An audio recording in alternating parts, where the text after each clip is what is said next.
Hello students, welcome back to the biology classes. Dear students, पिछले lecture में हमने pollination के बारे में पढ़ा था। इस लेक्चर में हम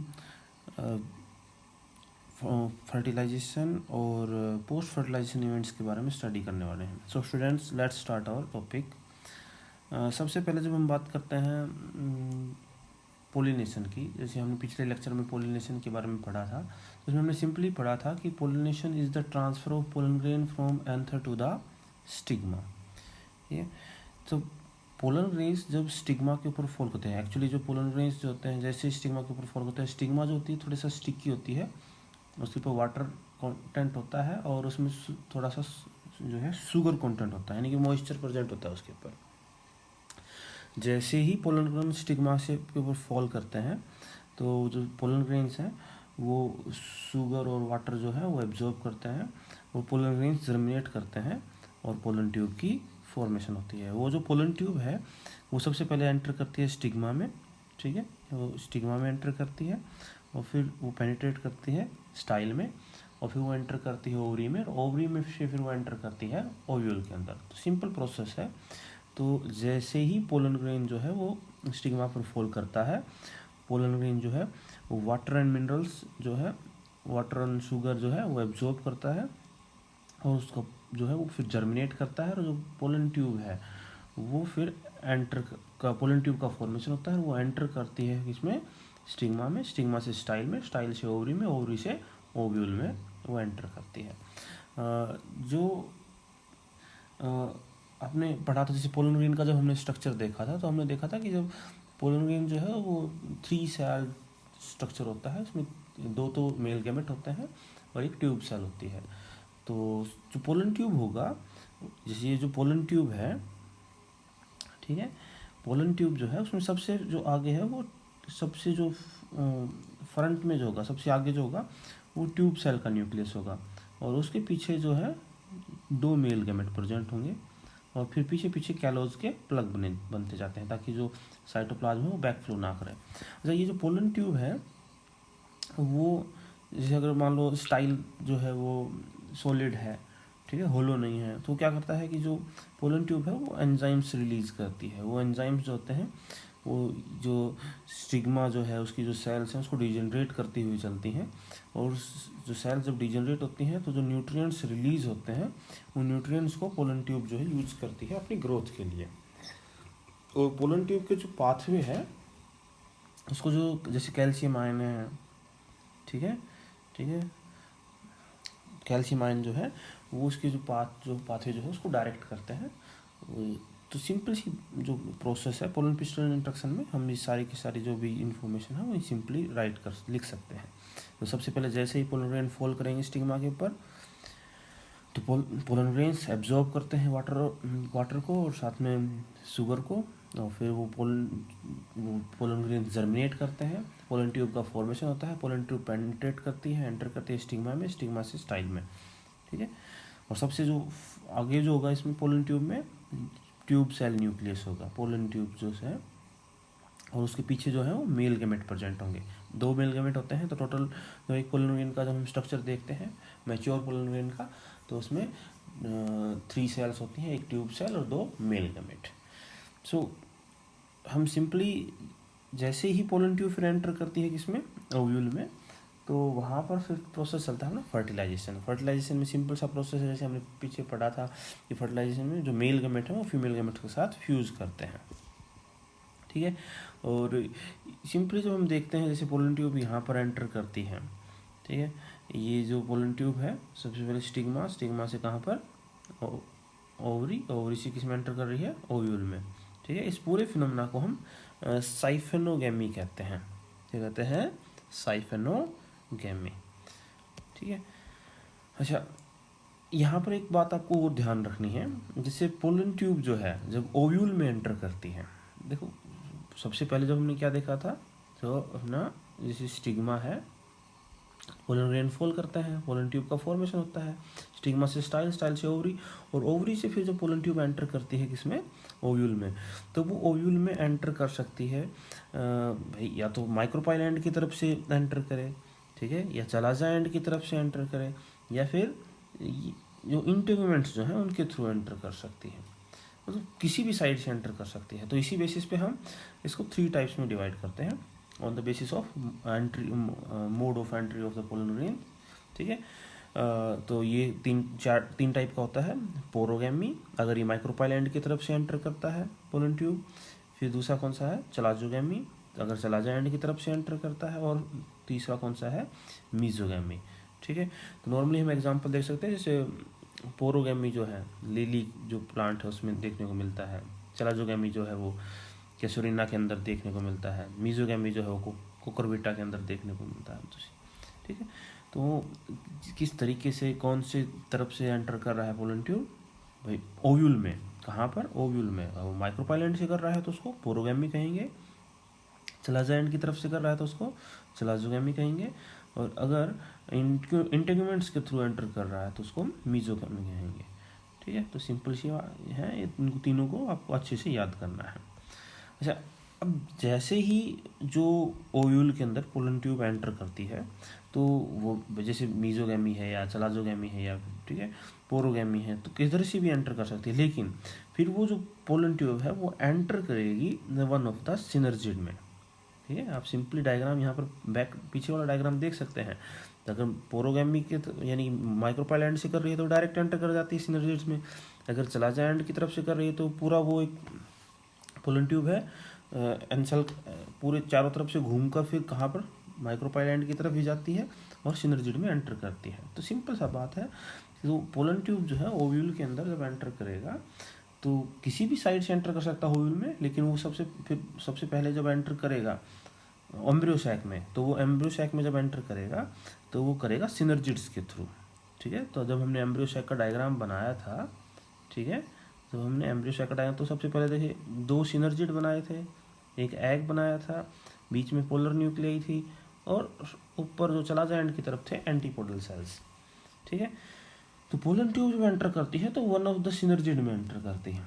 यहाँ पर आप डायग्राम देख सकते हो, तो वन ऑफ द सिनर्जिड में एंटर करती है। जैसे ही pollen tube one of the, यहाँ पर ये पोलन ट्यूब है, आप जो डायग्राम ए है उसमें चेक कर सकते हैं। सबसे देखो यहाँ पर मेल गैमेट है। ठीक है, तो जैसे ही पोलन ट्यूब एंटर करती है सिनर्जिड में, वन ऑफ द सिनर्जिड में, तो यहाँ के इसके साइटोप्लाज्म में जो है दोनों मेल गैमेट्स को रिलीज कर दिया जाता है। उसके बाद जो, अच्छा यहाँ पर ध्यान रखना है, जो फिलीफॉर्म अपरेटस होते हैं वो जो पोलन ट्यूब की एंट्री को फैसिलिटेट करते हैं। ठीक है, वो हेल्प करते हैं पोलन ट्यूब की एंट्री में, फिलीफॉर्म अपरेटस। जैसे ही पोलन ट्यूब एंटर करता है तो वन ऑफ द सिनर्जिड में, तो इसके साइटोप्लाज्म में मेल गैमेट रिलीज होते हैं, और जैसे ही मेल गैमेट रिलीज होते हैं तो जो सिनर्जिड है वो डिजेनरेट हो जाता है, और फिर ये जो है आपके जो मेल गैमेट्स हैं वो एम्ब्रियो सैक के अंदर एंटर कर जाते हैं। अब मेन बात ये है कि जैसे ही ये एंटर करते हैं तो जो एक मेल गैमेट है, ठीक है ना, जो सिंपल सी बात है, जो एक मेल गैमेट है वो तो फ्यूज करता है किसके साथ, एग के साथ। ठीक है ना, वो किसके साथ फ्यूज करेगा, एग के साथ। ठीक है, यहाँ पर आप देख सकते हैं, तो एक तो किसके साथ एग फ्यूज करेगा, एग के साथ। ठीक है ना, और जो दूसरा है वो फ्यूज करता है किसके साथ, पोलर न्यूक्लियाई के साथ। तो जो एग के साथ फ्यूज होगा वो जाइगोट की फॉर्मेशन करेगा,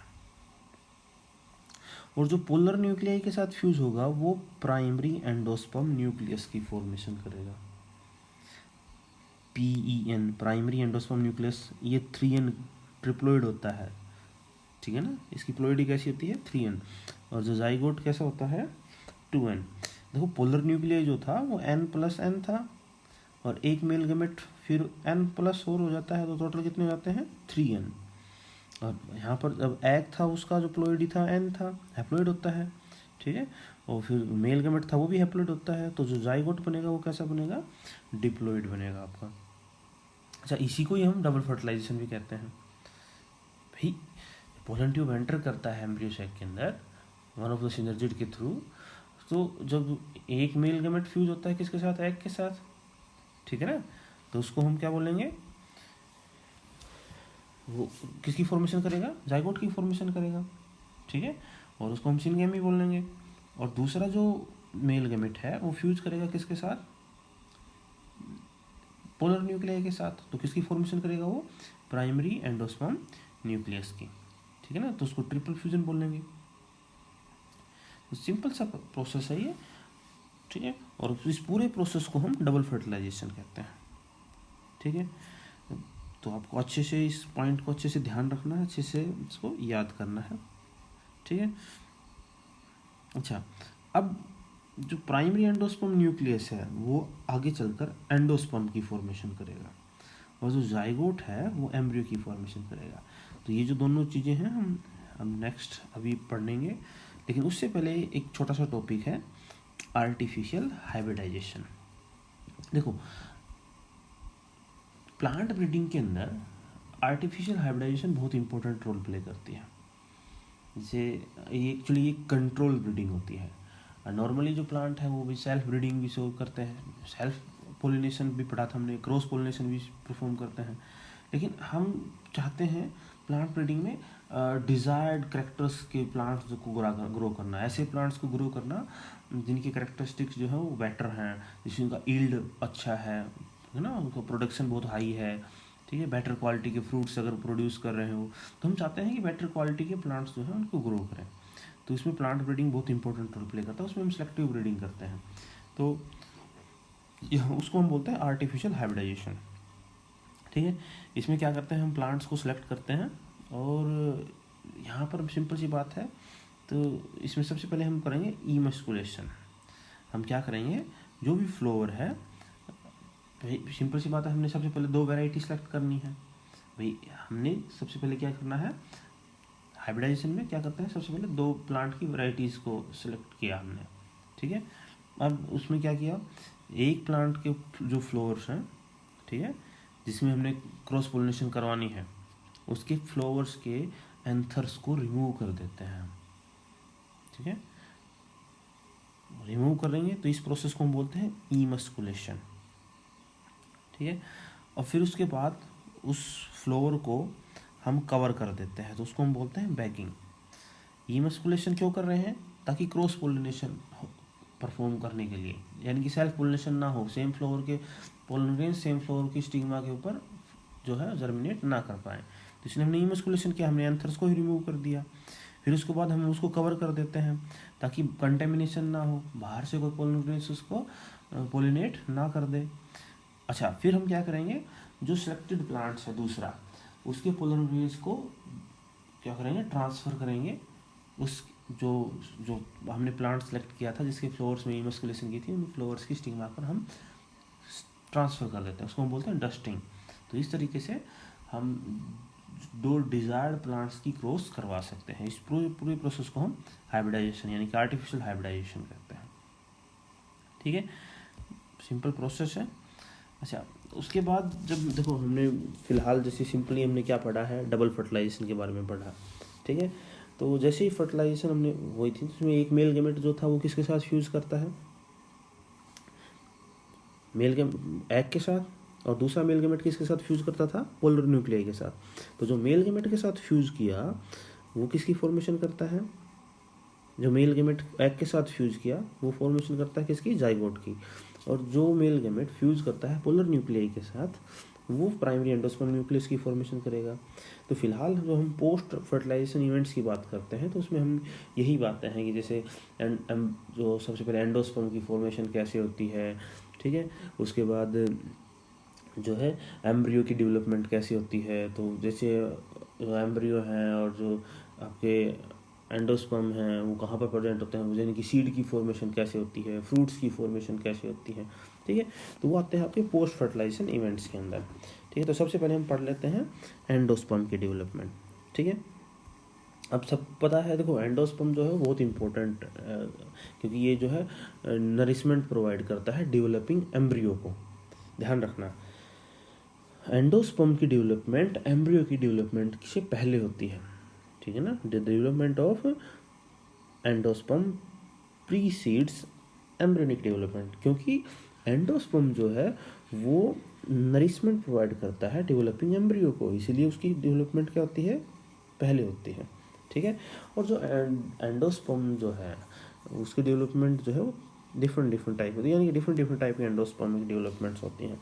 सबसे जो मोस्ट कॉमन है वो होती है free endosperm nuclear, free nuclear endosperm, ठीक है। एक होता है सेलुलर एंडोस्पर्म, एक होता है हेलोबियल, ठीक है। उसको हम डायग्रामेटिकली अच्छे से समझ सकते हैं। देखो एंडोस्पर्म 3 टाइप के होते हैं। सबसे पहला जो है वो है न्यूक्लियर एंडोस्पर्म, दूसरा कौन सा है सेलुलर एंडोस्पर्म, तीसरा कौन सा है हेलोबियल एंडोस्पर्म। न्यूक्लियर एंडोस्पर्म में सिंपल सी बात है कि जिससे सबसे पहले जो प्राइमरी एंडोस्पर्म न्यूक्लियस है, PEN, प्राइमरी एंडोस्पर्म न्यूक्लियस, वो डिवाइड करता है, ठीक है। यानी कि ये हम बात कर सकते हैं, ये क्या है एम्ब्रियो सैक है, ठीक है। ये प्राइमरी एंडोस्पर्म न्यूक्लियस है। ये सबसे पहले क्या करता है डिवाइड करता है, इसमें कैरियोकाइनेसिस होती है। ये जो प्राइमरी एंडोस्पर्म न्यूक्लियस ट्रिप्लोइड है 3N, इसकी प्लोइडी कैसी है ट्रिप्लोइड है, ठीक है। ये डिवाइड करता है, ठीक है ना, ये लार्ज नंबर ऑफ न्यूक्लियाई में डिवाइड करता है। तो आप देख सकते हैं यहाँ पर लार्ज नंबर ऑफ न्यूक्लियाई, ठीक है। तो उसके बाद ये जो न्यूक्लियाई हैं पेरीफेरी यानी कॉर्नर्स पर ट्रांसफ़र हो जाते हैं, बीच में क्या होता है थोड़ा सा वैक्यूल सा बन जाता है, ठीक है ना। अच्छा उसके बाद ये जो न्यूक्लियस जो स्मॉल न्यूक्लियाई हैं उनके चारों तरफ मेम्ब्रेन की फॉर्मेशन होती है। फिर ये जो स्मॉल स्मॉल सेल्स जो हैं ये ग्रो करती हैं, ठीक है ना, और पूरे जो एंडोस्पर्म जो पूरा जो एम्ब्रियो सैक है उसको कवर कर लेती हैं। अगर इस तरीके से एंडोस्पर्म की फॉर्मेशन हो रही है तो उसको हम न्यूक्लियर एंडोस्पर्म कहेंगे। सिंपल सा है। सबसे पहले क्या हुआ इसमें, जो प्राइमरी एंडोस्पर्म न्यूक्लियस जो है न्यूक्लियाई जो है वो डिवाइड करती है लार्ज नंबर ऑफ न्यूक्लियाई में, ठीक है। ये जो न्यूक्लियाई हैं फिर पेरीफेरी के ऊपर ट्रांसफ़र हो जाती हैं और उसके बाद उनके चारों तरफ मेम्ब्रेन सेल मेम्ब्रेन का फॉर्मेशन होता है। फिर ये जो सेल्स हैं वो ग्रो करती हैं, पूरे एंडोस्पर्म को पूरे एम्ब्रियो सैक को कवर कर लेती हैं। अच्छा दूसरी जब हम बात करते हैं दूसरा टाइप है सेलुलर एंडोस्पर्म का। तो इसमें भी सबसे पहले जैसे प्राइमरी एंडोस्पर्म न्यूक्लियाई है, इसमें क्या होता है कि सबसे पहले क्या करता है ये 2 न्यूक्लियाई इसमें डिवाइड करती है। देखो न्यूक्लियर में लार्ज नंबर ऑफ न्यूक्लियाई में डिवाइड कर रही थी, लेकिन सेलुलर में सबसे पहले किस में डिवाइड करेगी 2 न्यूक्लियाई में, और फिर यानी कि कैरियोकाइनेसिस होगा और फिर उसके बाद साइटोकाइनेसिस हो जाएगा, यानी कि 2 सेल्स बनेंगी। फिर वो न्यूक्लियाई डिवाइड करेंगी, फिर वो सेल्स की फॉर्मेशन होगी, ठीक है, और फिर धीरे धीरे इस तरीके से पूरा जो एम्ब्रियो सैक है वो कवर हो जाएगा। तो इस तरीके का डेवलपमेंट है तो उसको हम सेलुलर कहेंगे। हेलोबियल जो होता है उसमें सेलुलर और न्यूक्लियर दोनों टाइप होती हैं। जो सबसे पहला डिवीजन होगा तो वो तो होगा सेलुलर टाइप का। तो इसमें देखो तो प्राइमरी एंडोस्पर्म न्यूक्लियाई है वो डिवाइड करती है 2 में, उसके बाद उसके अंदर साइटोकाइनेसिस होता है, वो 2 सेल्स की फॉर्मेशन होती हैं। लेकिन फर्दर जो नेक्स्ट वाला जो डिवीजन है उसमें क्या करते हैं, देखो जो अपर सेल है उसका जो न्यूक्लियस है वो डिवाइड करता है लार्ज नंबर ऑफ न्यूक्लियाई में, लोअर सेल का न्यूक्लियस है वो भी डिवाइड करता है लार्ज नंबर ऑफ न्यूक्लियाई में। उनके चारों तरफ फिर से मेम्ब्रेन की फॉर्मेशन होगी और फिर वो कवर कर लेंगी पूरे एंडोस्पर्म पूरे जो एम्ब्रियो सैक को। तो हेलोबियल में न्यूक्लियर और सेलुलर दोनों प्रेजेंट होते हैं। तो सबसे पहला डिवीजन होगा वो सेलुलर टाइप का होगा और फिर उसके बाद कैसा होगा न्यूक्लियर टाइप का डिवीजन होगा, ठीक है। तो यहाँ पर आप देख सकते हैं जो एंडोस्पर्म है उसका जो डिफरेंट टाइप्स के होते हैं, न्यूक्लियर एंडोस्पर्म, सेलुलर एंडोस्पर्म और हेलोबियल एंडोस्पर्म, ठीक है। So dear students, I hope you understand these topics and we will continue this topic in the next lecture, and thank you for listening and thank you.